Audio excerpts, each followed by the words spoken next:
The Galactic Council had ruled the stars for 60,000 years. 12 ancient species sat in the Great Resonance Chamber and decided the fate of younger civilizations. They believed they knew everything about power. They believed they understood how the galaxy worked. They were wrong about humanity. The trouble began when the Valkyrie accused a human mining ship of entering their sacred space. They claimed the humans had stolen minerals from a moon where the Valkyrie buried their dead.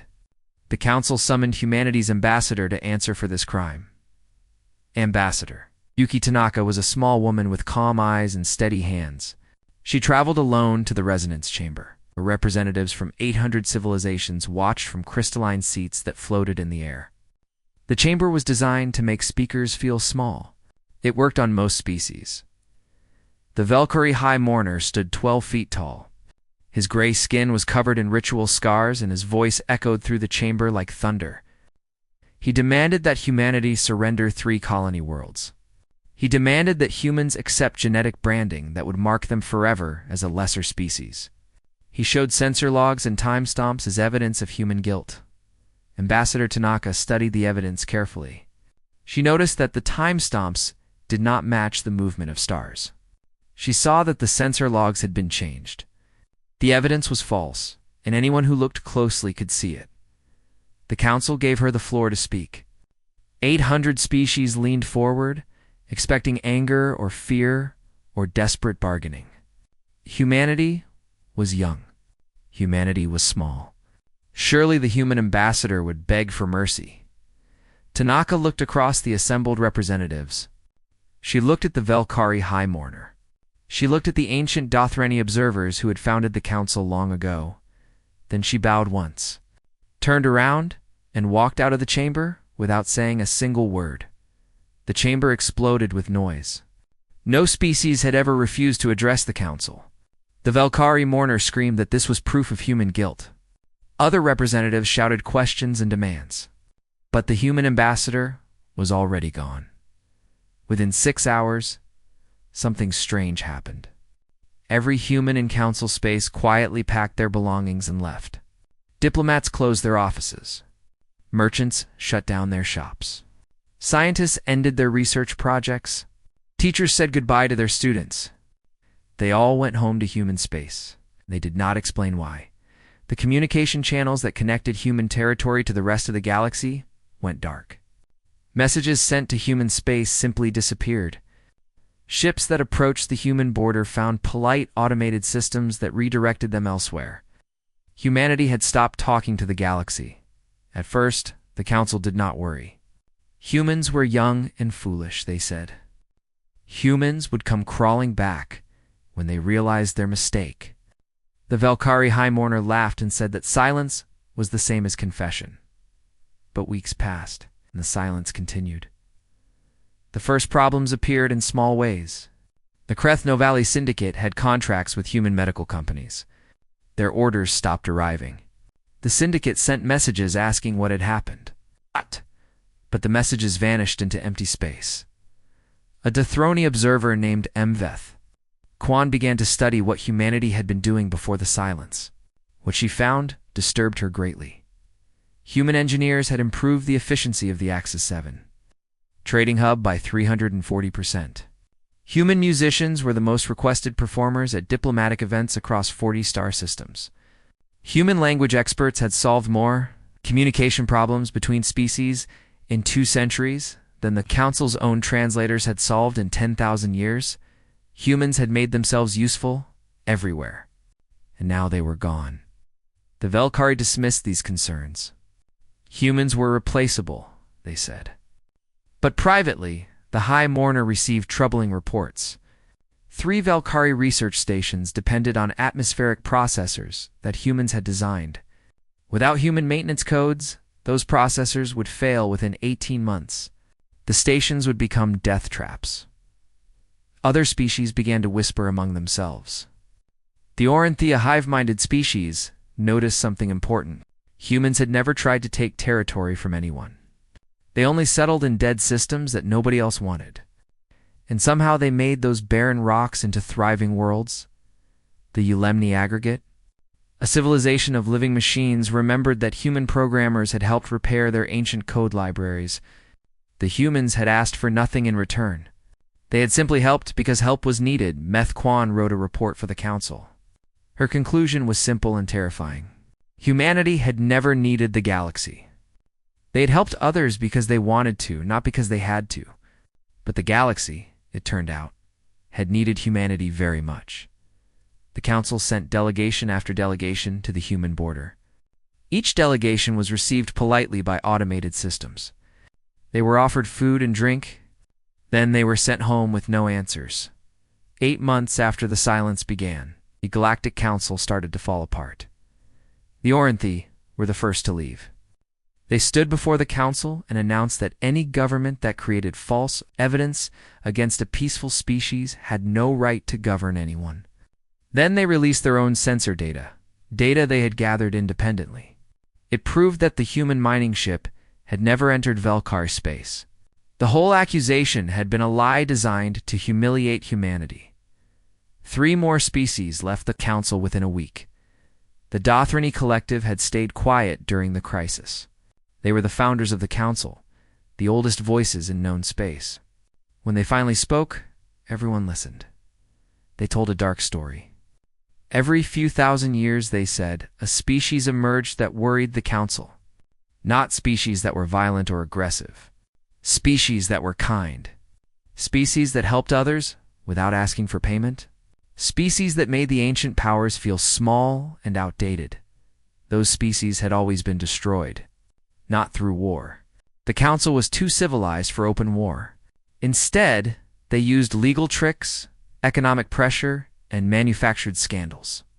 The Dothrani named 17 civilizations that had been erased this way over 60,000 years.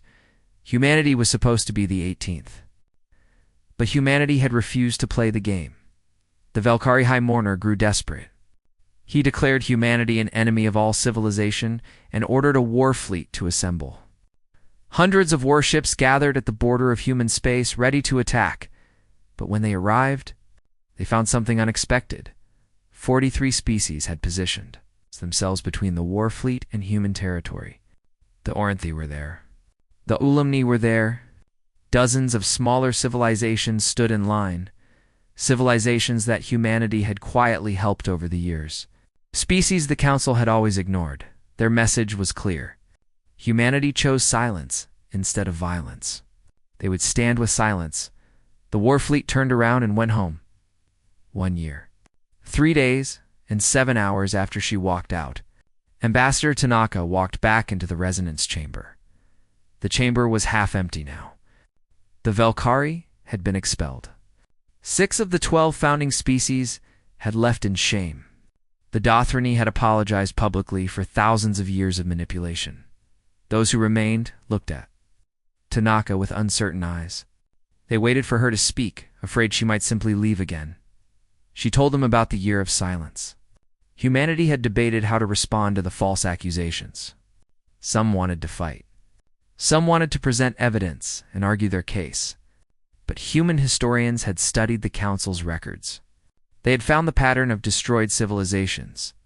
They knew that any species who played the council's game eventually lost. So humanity invented a new game. During the silent year, humans had turned inward. They strengthened their communities. They taught their children. They created art and music and stories. They watched the galaxy slowly realize that kindness could not be forced. Connection could not be demanded. Relationships built on genuine care survived when relationships built on convenience fell apart. Tanaka told the council that humanity held no anger. The silent year had not been punishment. It had been a lesson, offered freely, just as humans had always offered their help. The lesson was this: the galaxy did not need rulers. The galaxy needed partners. 50 years later, the Galactic Council no longer existed. In its place stood the collaborative, a voluntary assembly where species came together as equals. There were no more elder species and younger species. There was only cooperation. Ambassador Tanaka, now old but still sharp, attended the 50th anniversary celebration. A young Velkari approached her nervously. His people had spent decades rebuilding their culture and learning to exist without privilege. He asked if humanity could ever forgive what the Valkyrie had done. Tanaka took his hand in the Valkyrie gesture of welcome. She had spent 50 years learning to do it perfectly.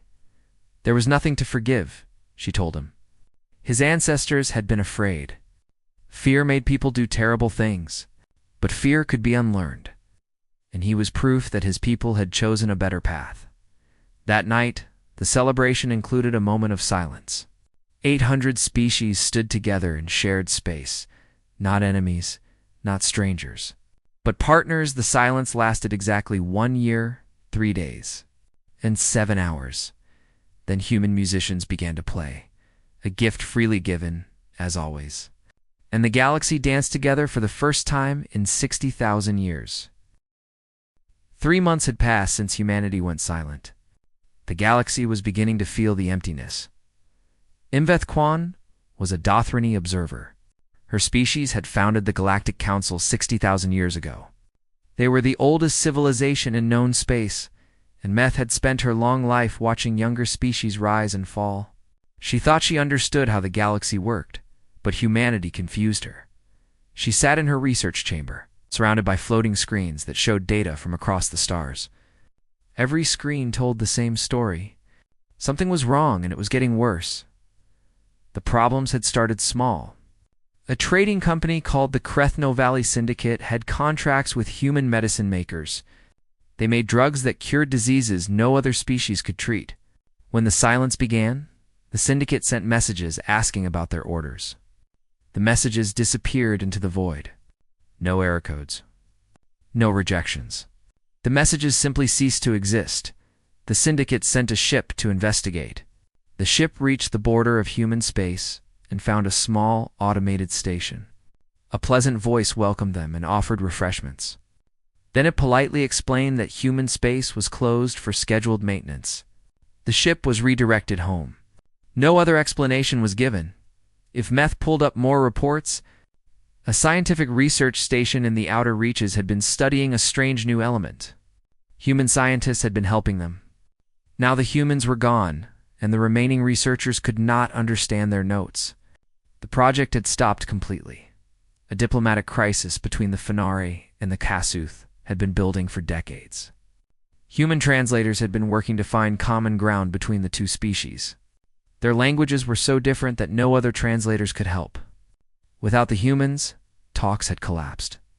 Both species were now preparing for war. The Axis 7 trading hub was the busiest port in the galaxy. Millions of ships passed through every day.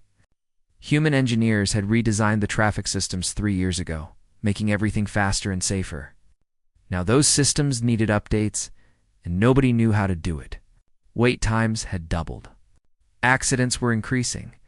Emeth counted 17 major problems that had appeared since the silence began. She found 43 minor problems, and she suspected there were hundreds more that nobody had reported yet. She began to dig deeper into human history. What she found amazed her. Humans had only been traveling between stars for 200 years. In the great span of galactic history, they were newborns. Yet somehow they had spread their influence everywhere. Human musicians played at the finest diplomatic gatherings. Their music touched something deep in species that had nothing else in common. Meth found records of ancient enemies sitting together peacefully, moved by human songs. Human doctors had developed treatments for diseases that had plagued other species for millennia. They shared these treatments freely, asking only for the chance to learn about alien biology in return. Human engineers solved problems that had frustrated other civilizations for centuries. They looked at old systems with fresh eyes and found solutions that seemed obvious only after someone pointed them. Out-human teachers worked in schools across the galaxy, helping young minds from dozens of species learn to think in new ways. Their students went on to become leaders and inventors and artists, and humans had done all of this without conquering anyone. They had never fired a weapon in anger against another species. They had never demanded tribute or territory. They had simply shown up, offered help, made themselves useful. Meth realized something that chilled her ancient blood. The galaxy had not absorbed humanity. Humanity had absorbed the galaxy, so gently that nobody had noticed. She brought her findings to the council. The response was not what she hoped. The Valkyrie High Mourner laughed at her concerns. Humans were primitive creatures, he said. They had barely learned to travel between stars. The galaxy had existed for billions of years before humans climbed down from their trees. It would exist for billions more after they were forgotten. Other council members were less dismissive, but still unconcerned. Problems could be solved, they said. Other species could learn to do what humans had done. The silence was temporary. Humans would come back eventually. Everything would return to normal. Imveth tried to explain that they were missing the point. Humans had not just provided services. They had woven themselves into the fabric of galactic civilization. Removing them was like removing threads from a tapestry. The whole picture was starting to unravel. Nobody listened. Months passed. The problems grew worse. The Valkyrie research stations began to fail. Their atmospheric processors, designed by human engineers, needed maintenance codes that only humans possessed. Technicians tried to bypass the systems. 3 stations suffered catastrophic failures. Hundreds of Valkyrie died. The High Mourner blamed the humans. He said they had built death traps on purpose. He demanded that the council declare humanity an enemy species. Meth investigated the processor designs. What she found silenced even the High Mourner. The humans had not hidden the maintenance codes. They had shared them freely with the Valkyrie years ago, but the Valkyrie had never bothered to learn them. Why would they? Humans were always available to help. Humans would always come when called, except now they would not. The silence spread beyond practical matters. Maveth noticed a growing sadness in the diplomatic halls. Celebrations felt hollow. Negotiations felt hostile. Something warm had left the galaxy, and everyone felt its absence even if they could not name it. She interviewed species who had worked closely with humans. Their stories were remarkably similar. A Fenari merchant told her about a human trader who had stayed late every night to help him learn galactic trade law. The human had gained nothing from this. He simply enjoyed teaching. A Kasuth scientist described a human colleague who had spent 3 years helping her translate ancient texts. The work had advanced the human's career not at all. She had done it because the texts were beautiful and deserved to be understood. An Orinthi, Hive speaker, recalled a human diplomat who had learned their complex language perfectly. Most species never bothered. They used translation machines and moved on. The human had learned because she believed the Orinthi deserved to be heard in their own voice, and Veth began to understand. Humans had not just provided skills. They had provided care. They had made other species feel seen and valued. They had treated ancient civilizations and young ones with equal respect. The galaxy had grown used to being cared for. Now the care was gone, and the loneliness was unbearable. Emeth wrote her final report. She did not sugarcoat her conclusions. Humanity had never needed the Galactic Council. They had joined the galactic community because they wanted to help. They had stayed because they found joy in connection. When the Council attacked them with lies, they had simply walked away. The Council had made a terrible mistake. They had treated humanity like a servant species that could be bullied into submission. But humanity was not a servant. Humanity was a gift, and the galaxy had thrown that gift away. Imeth submitted her report and waited. She expected the Council to ignore her again, but the galaxy was no longer listening to the Council. Copies of her report spread from system to system. Species that had never questioned the Council's authority began to ask difficult questions. Why had the Velkar lied about the human mining ship? Why had the Council allowed the lie to stand? What else had the Council lied about over 60,000 years? The questions multiplied like cracks in ice. And somewhere in the silent darkness of human space, Meth imagined the humans were waiting patiently for the ice to break. She did not know exactly what would happen when it did. But she knew, with the certainty of her 60,000 years, that the galaxy would never be the same. The silence continued. And in that silence, everything changed. The Orinthi hive mind had watched the galaxy for 12,000 years. They were not the oldest species, but they were patient. They listened more than they spoke. They remembered everything, speaker. Vethanu was the voice of the hive. When she spoke, 1 billion Orinthi minds spoke with her. She stood before the Galactic Council on the 243rd day of human silence, and her voice carried the weight of all those minds. She told the council that the Orinthia were leaving. The chamber erupted in chaos. The Orinthi had always been neutral. They never took sides. They never made waves. For them to abandon the council was unthinkable. The Velkhari High Mourner demanded an explanation. His gray skin flushed dark with anger. He called the Orinthi cowards and traitors. Fitha waited for silence. Then she told them the truth. The Orinthi had been watching the humans since they first reached the stars. They had watched humans settle on dead worlds that nobody wanted. They had watched humans turn poisoned rocks into gardens. They had watched humans reach out to every species. They met with open hands and curious minds. They had also watched the Velkhar.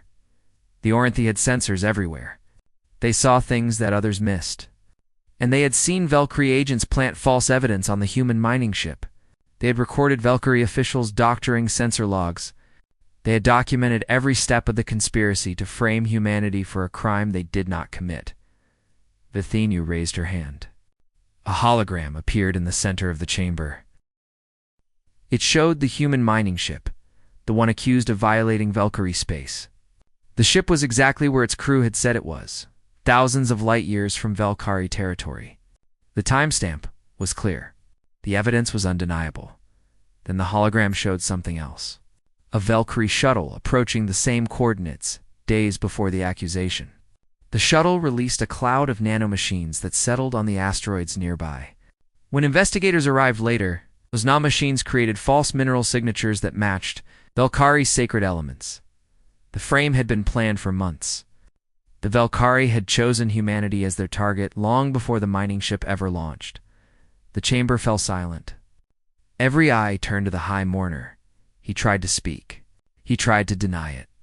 But his voice cracked and his words died in his throat. The evidence was too clear. Even his allies could not defend him now. Vethanu spoke again. She said that the Orinthi had remained silent because they hoped the council would discover the truth on its own. They had hoped that justice would prevail without their intervention. But 8 months had passed. The council had not investigated the evidence. The council had not questioned the Velkhari claims. The council had simply accepted the lies and blamed humanity. The Orinthi could no longer remain neutral. Silence in the face of injustice was the same as supporting injustice.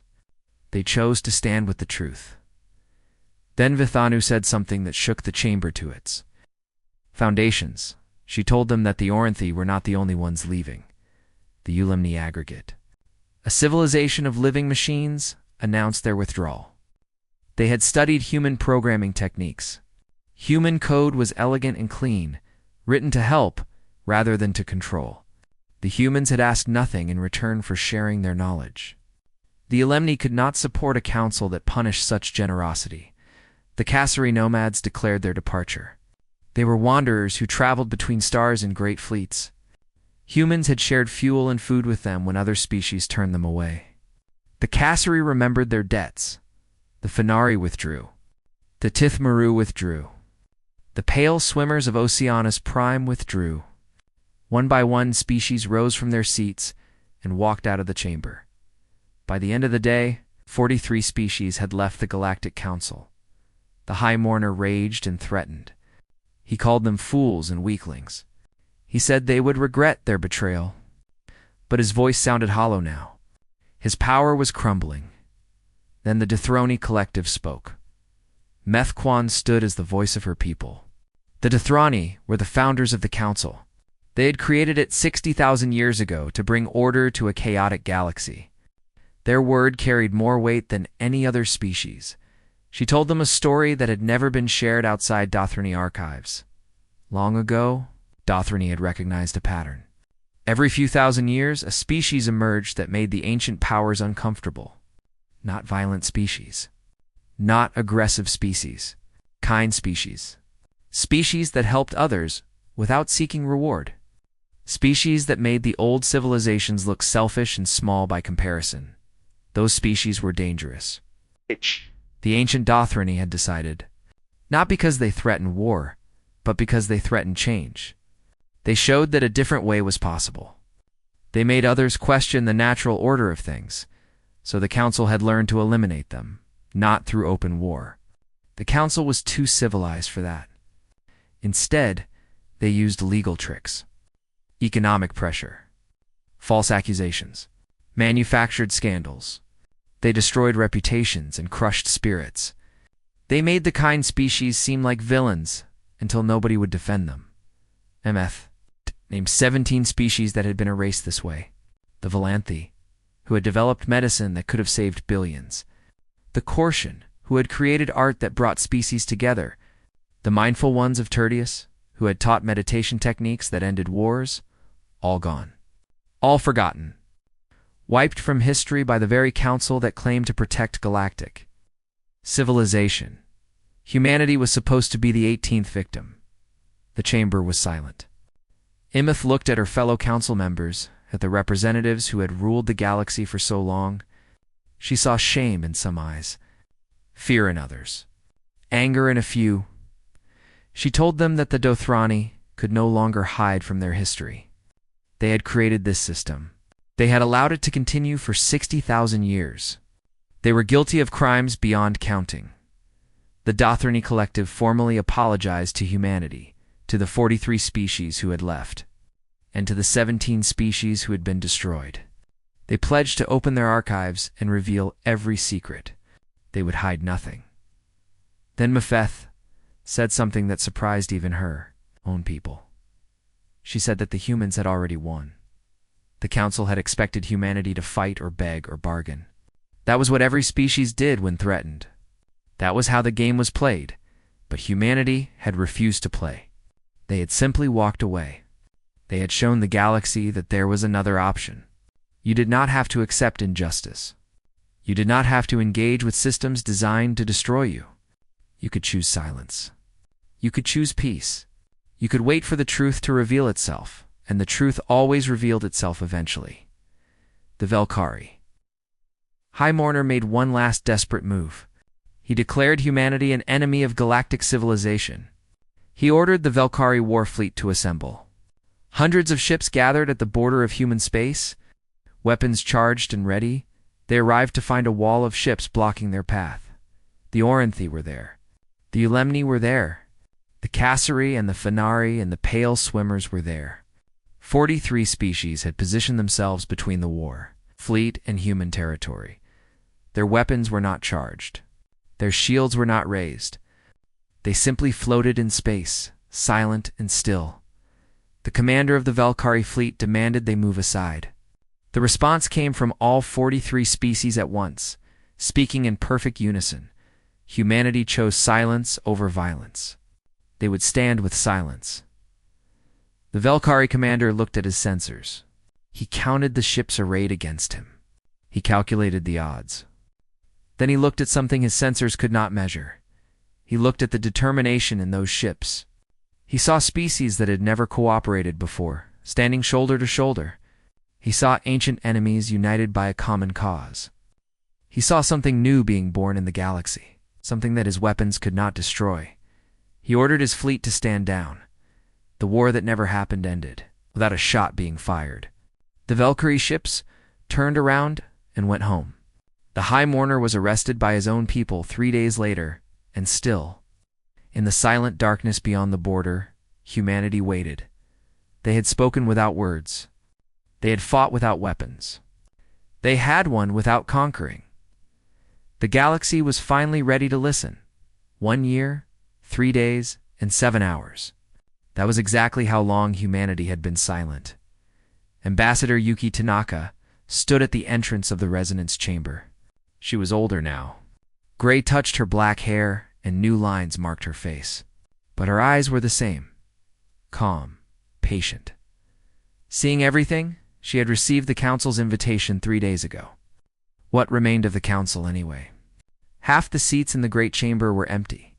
The Velkhari section was dark and abandoned. 6 of the 12 founding species had withdrawn in shame. Those who remained looked different than before. The arrogance was gone from their faces. The certainty had faded from their eyes. They looked like people who had woken from a long dream to find. The world changed around them. Tanaka walked to the center of the chamber. Her footsteps echoed in the silence. She stood in the same spot where she had received the false accusations 1 year ago. She remembered the High Mourner's thundering voice. She remembered the lies presented as evidence. She remembered the faces of 800 species waiting for her to beg. She had not begged. She had bowed once and walked away. That single act of quiet defiance had changed everything. Meth Kwan sat in the Dethroni section. The ancient observer had become something of a legend over the past year. Her reports had exposed the Council's dark history. Her testimony had helped bring down the Velkari leadership. She had spent 60,000 years serving a system she now knew was corrupt. Mveth watched Tanaka with curious eyes. She had studied humans for months. She had read their histories and analyzed their cultures. She thought she understood them. But standing in the presence of this small, quiet woman, she realized she had barely scratched the surface. The chamber waited. Minutes passed. Some representatives shifted nervously in their seats. Others watched with patient attention. All of them wondered the same thing. Would she speak? Or would she simply leave again?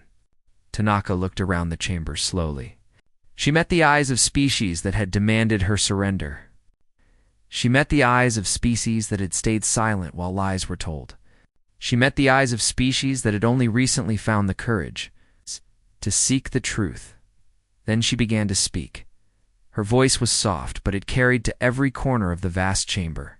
She did not use the amplification systems. She did not need them. The silence was so complete that a whisper would have been enough. She told them about the day she walked out of this chamber. She told them about the debates that had raged in human space afterward. Some humans had wanted to fight. They had warships. They had weapons. They could have defended themselves against the Velkari lies with force. Many species would have chosen that path. Some humans had wanted to present evidence. They had proof that the accusations were false. They could have exposed the Velkari conspiracy right there in the chamber. They could have demanded justice through the Council's own legal systems. But human historians had been studying the Council for decades. They had found patterns hidden in old records. They had discovered what happened to species that played the Council's games. The Valanthi had tried to fight. They were destroyed. The Korshen had tried to present evidence. Their evidence was buried, and they were forgotten. The mindful ones had tried to appeal to reason. Their words were twisted, and they were erased. Every species that engaged with the Council's framework eventually lost. The system was designed that way. The House always won, so humanity had chosen a different game entirely. Tanaka paused. She let the words settle over the assembly. She saw understanding dawn on some faces. Others still looked confused. She explained what humanity had done during the silent year. They had not sat idle. They had not hidden in fear. They had turned inward and rediscovered themselves. Human communities had grown stronger. Neighbors who had been strangers learned each other's names. Families that had drifted apart came back together. Old traditions were remembered. New traditions were born. Human artists had created more works in that single year than in the previous decade. Musicians composed symphonies. Writers filled libraries with stories. Painters covered walls with color and light. Without the distraction of galactic politics, creativity had flourished. Human scientists had made breakthroughs that would have taken years under normal circumstances. Free from the pressure of serving galactic markets, they pursued knowledge for its own sake. They asked questions nobody had thought to ask. They found answers nobody had imagined. Human children had learned important lessons. They learned that you did not have to accept unfair treatment. They learned that walking away from a fight was not the same as losing. They learned that sometimes silence spoke louder than any words. Tanaka smiled as she described the year. It had been hard in some ways. Humans had missed their friends among the stars. They had worried about the species they had been helping. They had wondered if they were doing the right thing. But they had also found peace. They had found purpose. They had found strength they did not know they possessed. The galaxy had spent the year falling apart. Humanity had spent the year coming together. Tanaka's smile faded as she addressed. What came next? She told the council that humanity bore no anger toward them, not even toward the Velkari. Anger was poison that hurt the one who carried it more than the one it was aimed at. Humans had learned this lesson long ago. Through centuries of war and suffering on their own world, she told them that the silent year had not been punishment. Humanity had not been trying to hurt the galaxy. They had been trying to teach a lesson. The lesson was simple. Kindness could not be forced. Connection could not be demanded. You could not threaten someone into caring about you. You could not bully someone into being your friend. The council had spent 60,000 years trying to control the galaxy through fear and manipulation. They had crushed anyone who offered a different way. They had built an empire of obedience. But obedience was not loyalty. Fear was not respect. Control was not connection. Humanity had shown them what happened when someone refused to be controlled. The whole system had begun to collapse, not because humanity had attacked it, but because the system had been hollow all along. It had been held together by habits and assumptions. Once someone questioned those assumptions, the cracks spread everywhere. Tanaka looked at Mveth Kwan. She thanked the Dothrani for having the courage to tell the truth. She thanked the Orinthi for standing up when it mattered. She thanked the 43 species who had put themselves between humanity and the Velkari war fleet. She told them that these actions meant more to humanity than any apology ever could. Words were easy. Actions required sacrifice. The galaxy had sacrificed its comfort to defend the truth. That sacrifice would not be forgotten. Then, Tanaka spoke about the future.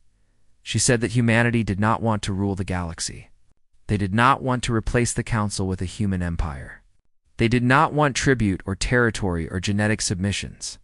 They wanted something much simpler. They wanted partners. The old way was broken. Everyone could see that now. The question was, what would replace it? Humanity proposed something radical. A voluntary assembly where species came as equals. No ruling class. No subject peoples. No ancient species looking down on younger ones. Just civilizations working together because they chose to, not because they were forced to. It would be messy. It would be slow. There would be disagreements and conflicts and difficult conversations. But it would be real. It would be built on genuine connection rather than manufactured compliance. Tanaka finished speaking. The chamber remained silent for a long moment. Then, Methquan stood. She walked down from the Dothrani section and crossed the chamber floor. She stopped in front of Tanaka. The Dothrani were tall, nearly 8 feet. Mveth towered over the human ambassador. But somehow, standing there, they seemed the same height. Mveth extended her hand in the human gesture of greeting. She had practiced it for months, hoping for this moment. Tanaka took her hand and held it firmly. Around the chamber, other representatives began to rise. They walked toward the center, toward the 2 figures standing together. Species that had been enemies stood side by side. Species that had never spoken found themselves reaching out to each other. The Galactic Council died in that moment. Something new was being born. Tanaka looked at the faces gathering around her. She saw hope and fear and uncertainty. She saw the first fragile shoots of trust pushing through soil that had been barren for 60,000 years. It was a beginning. Only a beginning. But beginnings were where everything started. She squeezed Meth's hand and smiled. The silence was finally over. 50 years had passed since the day. Ambassador Tanaka broke the silence. The galaxy was a different place now. The old resonance chamber still stood, but it served a new purpose. Where the Galactic Council had once issued commands, the Collaborative now held conversations. Where 12 elder species had once ruled over hundreds, thousands of voices now spoke as equals. The change had not come easily. The first years had been chaos. Species that had been enemies for millennia had to learn to sit in the same room. Trade agreements that had favored the powerful had to be rewritten. Legal systems that had protected the corrupt had to be torn down and rebuilt.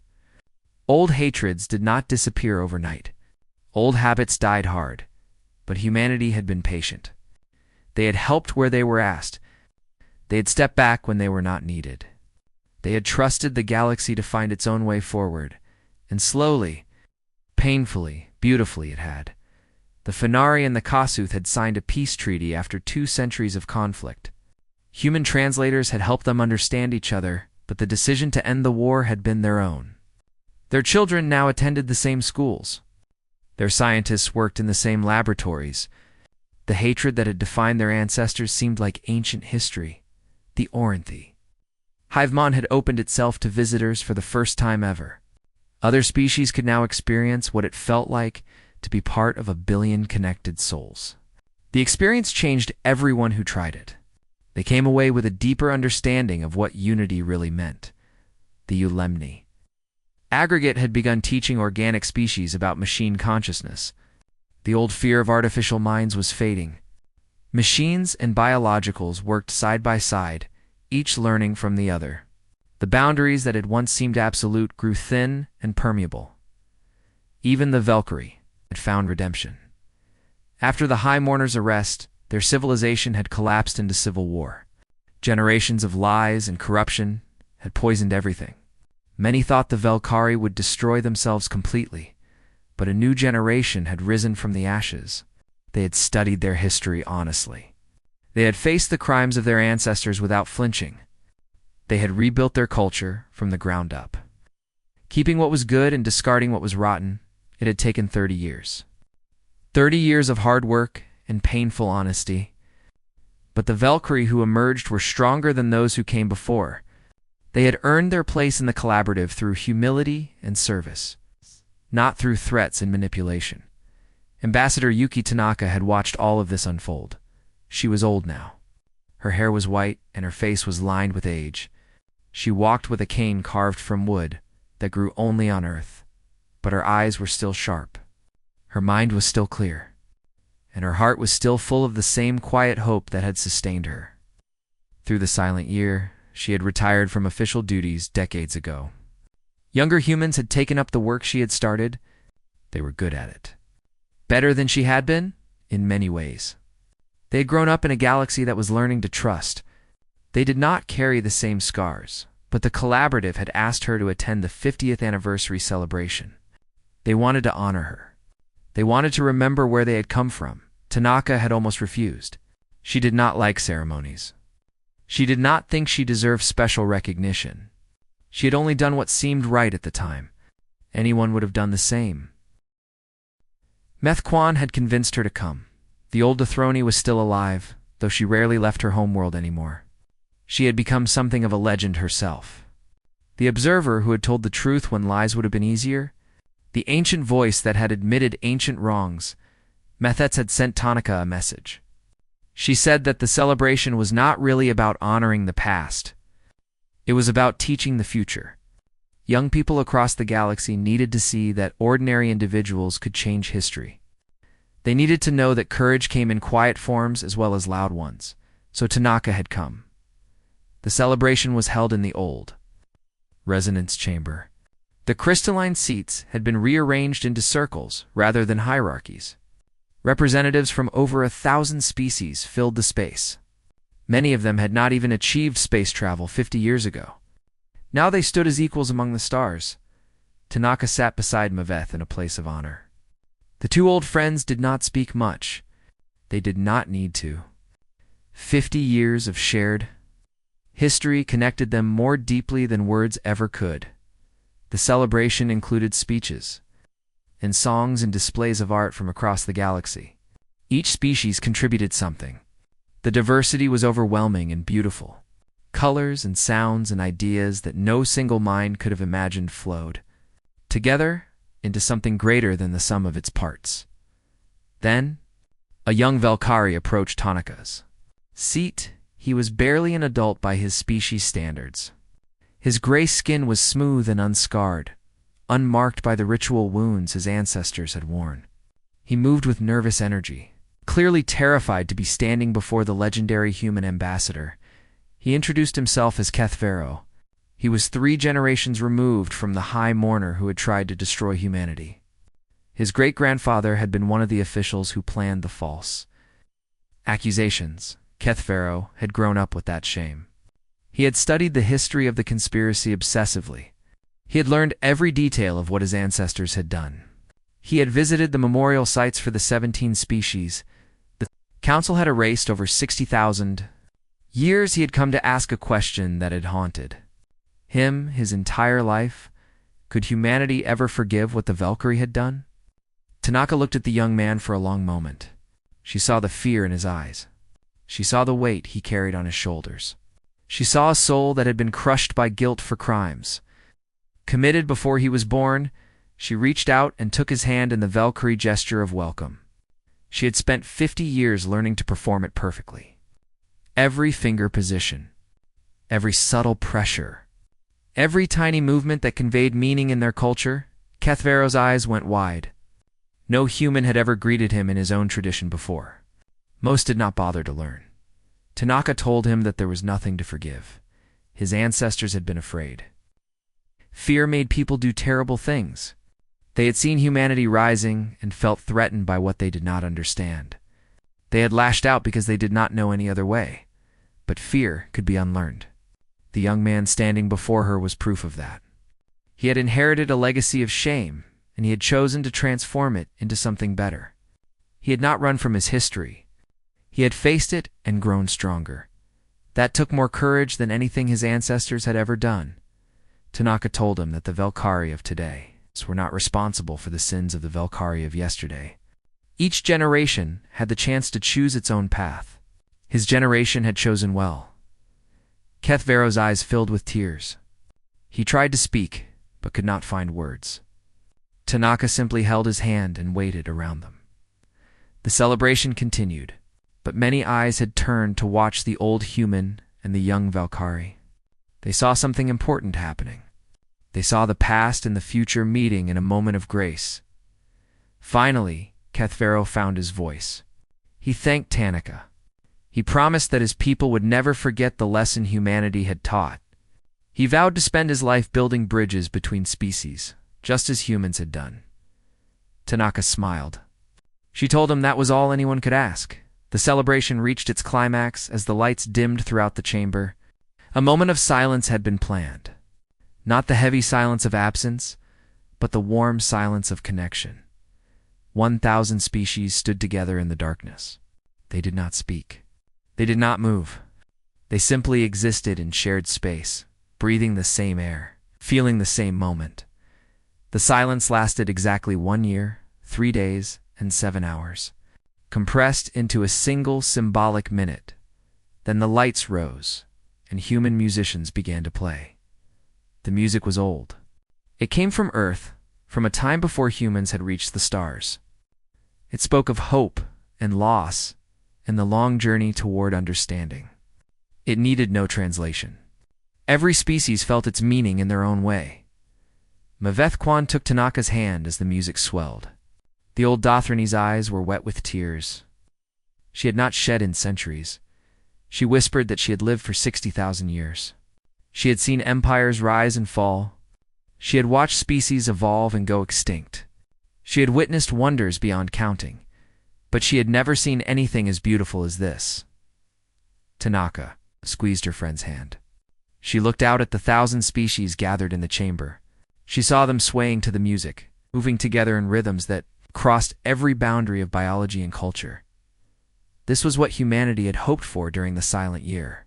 This was the dream they had held in their hearts when they walked away from the Council's lies. Not revenge. Not victory. Just this connection, understanding.